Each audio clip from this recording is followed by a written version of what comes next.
दोस्तों इस वीडियो में मैं बात करूंगा कि कनाडा के विजिट वीज़ा के लिए अप्लाई किस तरीके से करना है। ये मैं लाइव आपके सामने वेबसाइट पर करके दिखाऊंगा और आपको स्टेप बाय स्टेप बताऊंगा। आपको किसी भी एजेंट के पास जाने की ज़रूरत नहीं है, उनको लाखों रुपए देने की ज़रूरत नहीं है। बहुत ही ईजी प्रोसेस है और ये वीडियो देखने के बाद आप इस कैपेबल हो जाएंगे कि आप खुद घर बैठे कनाडा के विजिट वीज़ा के लिए अप्लाई कर लेंगे। तो चलते हैं लैपटॉप की स्क्रीन की तरफ। लैपटॉप की स्क्रीन पर अब हम मौजूद हैं और यहाँ से आप गूगल पे आप टाइप करेंगे कनाडा इमिग्रेशन और इसमें जो फर्स्ट ऑप्शन आ रहा है इमिग्रेशन एंड सिटीजनशिप, इस पे क्लिक करेंगे तो कनाडा इमिग्रेशन की जो वेबसाइट है वो ओपन हो जाएगी। यहाँ से आप लैंग्वेज सेलेक्ट कर सकते हैं, फ्रेंच या इंग्लिश, और उसके बाद नीचे स्क्रॉल डाउन करेंगे आप और यहाँ पे आप देखें विजिट आ रहा है तो इस पे क्लिक करेंगे क्योंकि आप विजिटर वीज़ा के लिए अप्लाई कर रहे हैं। और यहाँ से नेक्स्ट जो है वो ओपन होगा लिंक और इसमें आप स्क्रॉल डाउन करें दोबारा से और apply for a visitor visa आप देख सकते हैं, यहाँ पे आप क्लिक करेंगे। बाकी ऑप्शन भी आ रहे हैं वर्क वीज़ा और स्टडी वीज़ा के हवाले से। इसके बाद देखें आप मुख्तलिफ ऑप्शन आ रहे हैं, steps to apply, supporting documents you can apply, ठीक है ना जी। तो ये सारे स्टेप्स जो है ना, ये बात की बात है। अभी हम बात कर रहे हैं कि कनाडा की जो विजिट वीज़ा है उसके लिए अप्लाई किस तरीके से करना है। तो आप अप्लाई पे क्लिक करेंगे और अप्लाई पे क्लिक करने के बाद आप देखें आपके पास आपसे वो पूछेगा कि आप किस लिए जो है विजिटर वीज़ा अप्लाई कर रहे हैं। तो यहाँ से आप ऑप्शन सेलेक्ट कर सकते हैं। अगर कोई ऑप्शन नहीं आ रहा तो नन ऑफ द अबव करके गेट इंस्ट्रक्शन पे क्लिक करें और उसके बाद I understand and I want to apply, इस पे क्लिक कर दें और उसके बाद दोबारा से इसको स्क्रॉल डाउन करें और नीचे कहीं ऑप्शन आ रहा होगा apply for a visitor visa, ये देखें ये आ रहा है apply for a visitor visa, इस पे क्लिक करें और उसके बाद नेक्स्ट स्क्रीन ओपन होगी। यहाँ पे ये पूछ रहा है कि किसके लिए आप विजिटर वीज़ा अप्लाई कर रहे हैं। आप अपने लिए कर रहे हैं तो apply for a visitor visa for my self. उसके बाद अगर आपकी जो एप्लीकेशन है वो प्रोसेस में नहीं है कोई वीज़ा के लिए ऑलरेडी तो नो पे क्लिक करें, अगर है तो यस कर दें। उसके बाद IRCC का जो अकाउंट है वहाँ पे आपने साइन इन करना है तो इस पर क्लिक करें और यहाँ से ये नेक्स्ट जो है ये ओपन होगा और यहाँ पे अब आपने GC की जो है बनानी होगी। अगर ऑलरेडी आपने GC की बनाई हुई है तो साइन इन कर दें, अदरवाइज आप रजिस्टर पे क्लिक कर दें और GC की नहीं बनाएं। यहाँ पे इंस्ट्रक्शन वो बता रहा है कि किस तरीके से जो है आपने GC की बनानी है और यहाँ पर रजिस्टर विद GC की पे आप क्लिक कर दें नई GC की बनाने के लिए। ये लॉग इन करने के लिए और विजिट वीज़ा के लिए अप्लाई करने के लिए ज़रूरी होती है GC की। यहाँ पे आप साइन अप कर दें नई GC की बनाने के लिए और उसके बाद आई एक्सेप्ट कर दें क्योंकि आप टर्म्स ऑफ कंडीशंस को आप एक्सेप्ट कर रहे हैं। और अब यहाँ से वो आपसे यूज़र नेम मांग रहा है तो यूज़र नेम आप देंगे, सामने आप देख सकते हैं राइट साइड पे इंस्ट्रक्शन भी दे रहा है कि किस तरह का यूज़र नेम होना चाहिए। तो यहाँ पे मैं टाइप करता हूँ सनी और मैक्सिमम 8 कैरेक्टर्स चाहिए तो मुझे कुछ और भी टाइप करना है और साथ में अगर मैं इसके लिख देता हूँ हसनैन तो ये मेरा यूज़र नेम है, ठीक है ना जी। सारी रिक्वायरमेंट्स पूरी करता है। उसके बाद मैंने कंटिन्यू पे क्लिक कर दिया।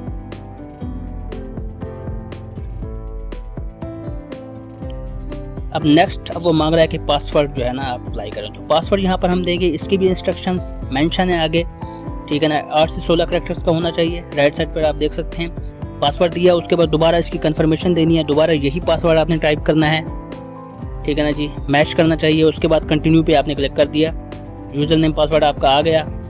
यहाँ से मैंने इसको नेवर कर दिया और यहाँ से अब वो जो है ना क्वेश्चंस पूछ रहा है, ठीक है ना, रिकवरी क्वेश्चंस होते हैं। What is my first pets name, तो यहाँ पर आप देख सकते हैं कोई भी आप जो है ना क्वेश्चंस आप सिलेक्ट कर सकते हैं अपनी मर्जी से जो आपको सूटेबल लगे, ठीक है ना। उसके बाद वो पूछ रहा है कि माई मेमोरेबल पर्सन, ठीक है ना, किसी का भी जो आपके नज़दीक हो उनका नाम लिख सकते हैं। मैं यहाँ पे रैंडमली कोई लिख लेता हूँ अली और यहाँ से मैं हिंट दे देता हूँ AL, ठीक है ना। वैसे 3 कैरेक्टर्स का आई थिंक होना चाहिए, चले आगे चल के देखते हैं। उसके बाद वो पूछ रहा है कि माई मेमोरेबल डेट जो है वो आप मेंशन करें। आप कोई भी डेट दे सकते हैं, किसी का बर्थडे दे सकते हैं, ठीक है ना, अपना जो पासिंग ईयर है वो दे सकते हैं, ठीक है। यहाँ से मैंने ये लिख लिया कोई रैंडम तौर पर और उसके बाद नीचे मैंने हिंट दे दिया 199, ठीक है जी। अब कंटिन्यू पर क्लिक करते हैं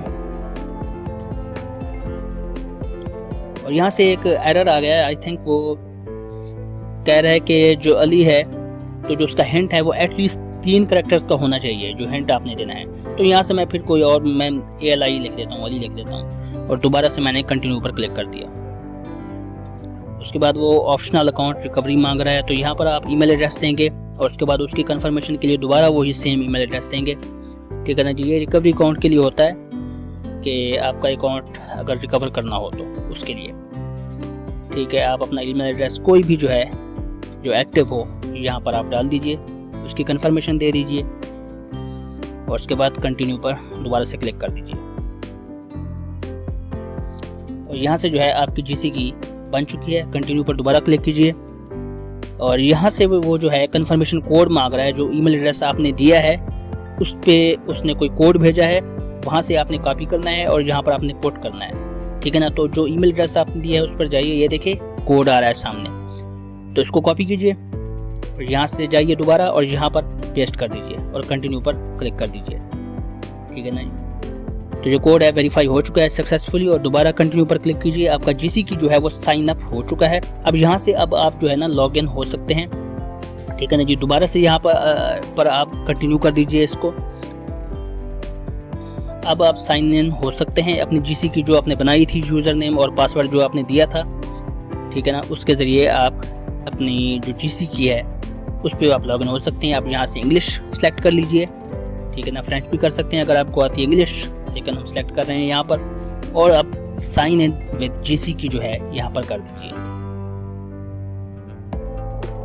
यहाँ पर मैंने क्लिक किया साइन इन विद जीसी की को और देखें यहाँ पर टर्म्स एंड कंडीशंस वो शो कर रहा है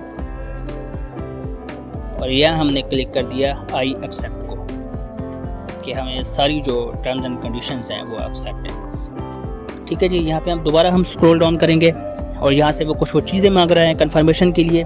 ठीक है ना, ताकि वो कंफर्म हो कि ये आप ही हैं जो अप्लाई कर रहे हैं। ठीक है, तो ये देख सकते हैं ऊपर बताया हुआ है। यहाँ पे गिवन नेम देंगे, आप कोई भी नाम दे सकते हैं अपना, जो आपका जो मतलब है फर्स्ट नेम है ना आप वही देंगे। ठीक है ना, जो ज़्यादा पुकारा जाता है, इंस्ट्रक्शन भी है। उसके बाद लास्ट नेम जो आपका सर नेम है वो आप देंगे। ईमेल एड्रेस आप देंगे। ठीक है, लाजमी नहीं है कि जो पहले वाला आपने दिया था वही देंगे, कोई भी आप दे सकते हैं। ठीक है ना, ईमेल एड्रेस आपने दे दिया है यहाँ पर। और उसके बाद यहाँ से आप लैंग्वेज सेलेक्ट करेंगे, तो लैंग्वेज मैंने इंग्लिश को सिलेक्ट कर दिया और कंटिन्यू कर दिया।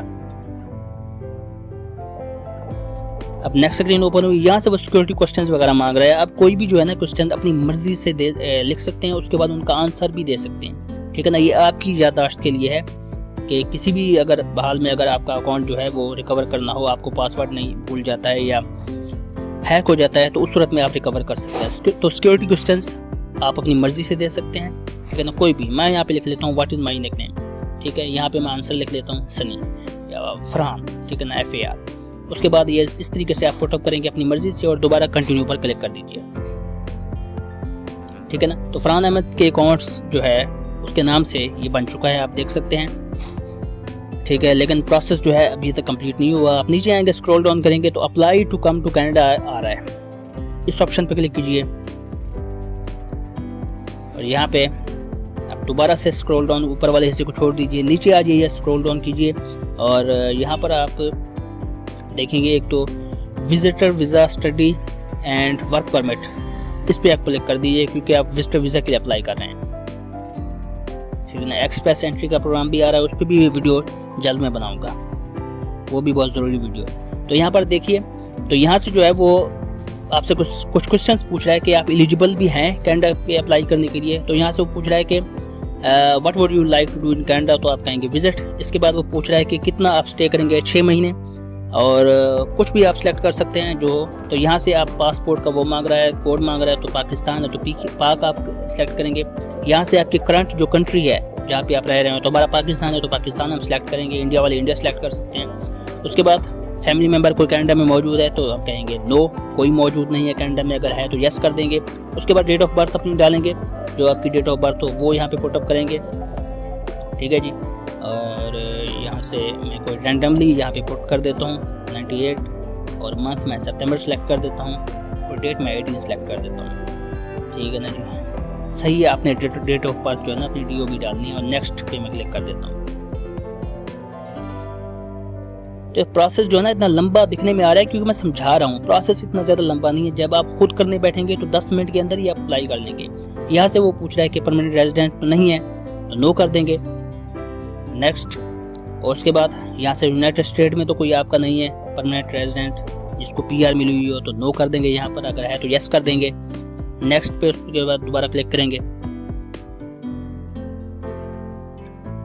और यहाँ से वो मैरिटल स्टेटस आपका पूछ रहा है, मैं मैरिड सेलेक्ट कर लेता हूँ। और उसके बाद यहाँ से पूछ रहा है कि किस प्रोविंस में आप जाना चाहते हैं, तो यहाँ से मैं ओंटारियो जो है ना सिलेक्ट कर लेता हूँ। ठीक है ना, ब्रिटिश कोलंबिया, आप अल्बर्टा, कोई भी सिलेक्ट आप कर सकते हैं। तो नेक्स्ट पे क्लिक कर देता हूँ मैं दोबारा।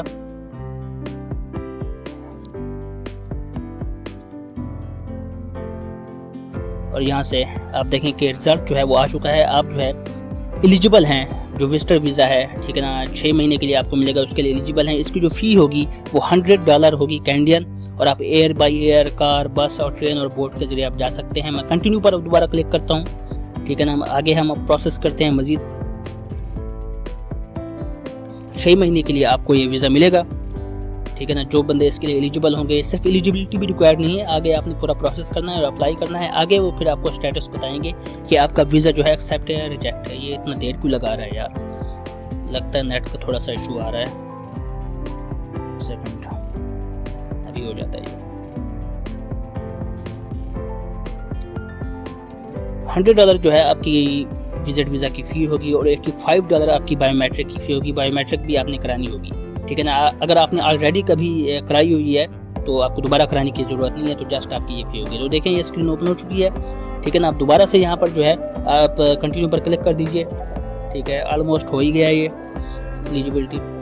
उसके बाद दोबारा से आपसे कुछ क्वेश्चन पूछ रहा है कि व्हाट इज़ द आपका पर्पज़ क्या है विजिट का, तो आप सिलेक्ट करेंगे टूरिज़्म है। नेक्स्ट,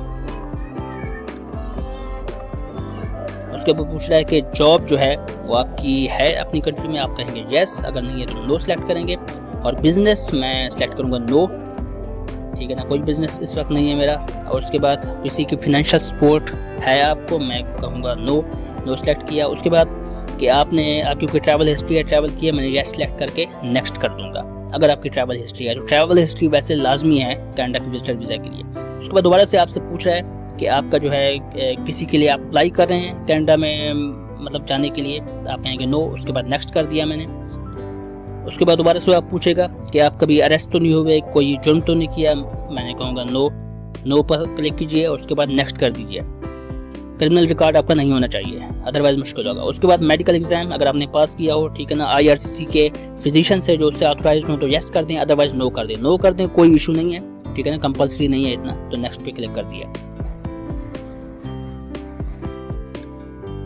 अगर आप फैमिली मेंबर की एप्लीकेशन सेलेक्ट करना चाहते हैं तो यस कर दें, अदरवाइज नो करके नेक्स्ट कर दें।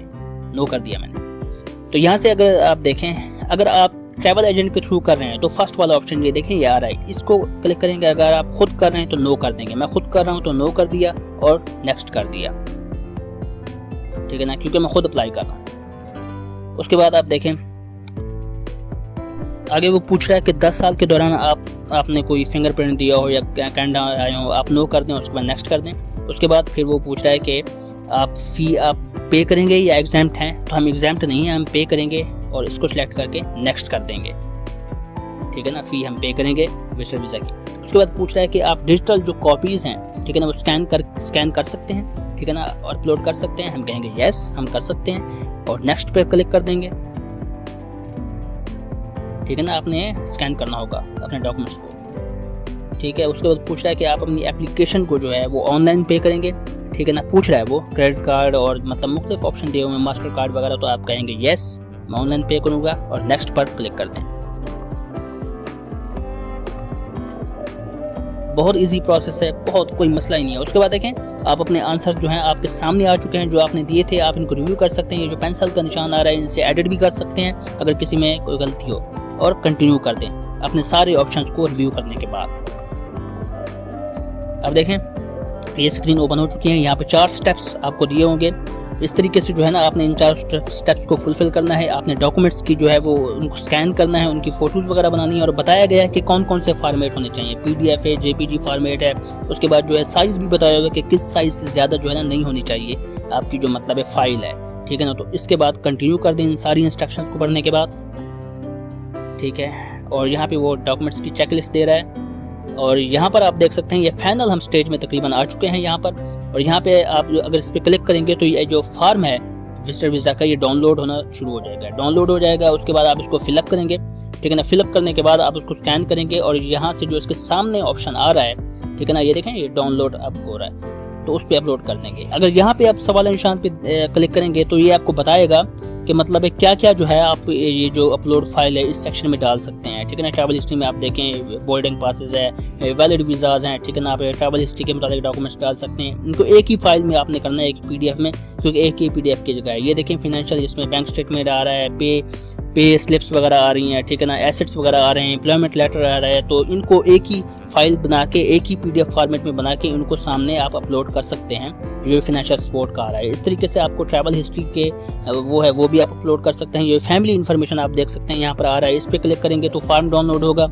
उसको फिलअप आप करेंगे, ठीक है ना। फिलअप करने के बाद जो है आप उसको स्कैन करेंगे और स्कैन करने के बाद जो फैमिली वाला फॉर्म है इसके सामने अपलोड फाइल का ऑप्शन है, इस पर अपलोड कर देंगे आप, ठीक है ना। तो एक ही आपने ना जो 4-5 डॉक्यूमेंट्स जितने भी आ रहे हैं आपने एक ही इसमें बनाने हैं, मिसाल के तौर पर, ठीक है ना। अगर आपने बैंक स्टेटमेंट देनी है और इस तरीके से एसेट्स वगैरह हैं तो उनको एक ही इसमें करना है। यहाँ से आप देखें ऑप्शनल डॉक्यूमेंट्स आ रहे हैं, तो ये इतना ज़्यादा ज़रूरी नहीं है, अगर आप कर दें तो ठीक है। क्लाइंट इन्फॉर्मेशन है फॉर एग्जांपल, तो यहाँ पर आप बता सकते हैं कि आपके पास क्या एक्स्ट्रा स्किल है या क्या एक्स्ट्रा मतलब जो चीज़ है जो पीछे रह गई है वो आप बताना चाहते हैं तो बता सकते हैं, ठीक है ना। आपकी मर्जी है, ये ऑप्शनल है। उसके बाद आप देखिए फाइनल स्टेप्स ये है कि फ़ी आ रही है $100 फ़ी है विजिटर वीज़ा की, ठीक है ना, और बायोमेट्रिक की फ़ी है $85, तो टोटल ये मिला के $185 होता है। जब सारे डॉक्यूमेंट्स आप अपलोड कर देंगे तो यहाँ पर आपको ऑप्शन आ जाएगा ऑनलाइन पेमेंट का, तो आप इसके बाद इसकी ऑनलाइन पेमेंट कर सकते हैं और आपकी एप्लीकेशन जो है वो सबमिट हो जाएगी, ठीक है ना। और 60 दिन के अंदर जो है ना, 30 से 60 दिन के अंदर आपको रिस्पॉन्स आ जाएगा कि आपका मतलब है वो वीज़ा एक्सेप्ट है या रिजेक्ट है। और 24 घंटे के बाद आपका वो ये आ जाएगा कि आपने ना बायोमेट्रिक करानी है, ठीक है ना। आपको सेंटर नेम और अपॉइंटमेंट और टाइम वगैरह सारा कुछ जो है ना वो आपको आ जाएगा कि जो ईमेल आपने दी होगी इसमें उस ईमेल पे, ठीक है ना, कि अगले दिन आप जाके 24 घंटों के बाद जाके आप अपनी बायोमेट्रिक करा लीजिए, ठीक है ना। तो $85 जो है बायोमेट्रिक की फ़ी है। और इस तरीके से जो है आप जब ये कंप्लीट करेंगे तो आपका जो विजिटर वीज़ा का जो एप्लीकेशन फॉर्म है ये सबमिट हो जाएगा और 30 से 60 दिन के अंदर जो है आपको रिस्पॉन्स आ जाएगा कि आपका जो वीज़ा है वो एक्सेप्ट है या रिजेक्ट है, ठीक है ना। तो ये है सारे का सारा जो तरीका कनाडा के विजिट वीज़ा को अप्लाई करने का, ठीक है ना। आपको किसी भी एजेंट के पास जाने की ज़रूरत बिल्कुल भी नहीं है। तो दोस्तों ये थी कनाडा की विजिट वीज़ा के हवाले से एक वीडियो। आई होप आपको पसंद आई होगी। वीडियो अच्छी लगी तो उसको लाइक कीजिए, हमारे चैनल को सब्सक्राइब कीजिए, बेल आइकन लाजमी प्रेस कीजिए ताकि सारी वीडियोस आपको मिलती रहें। मिलते हैं एक और वीडियो में।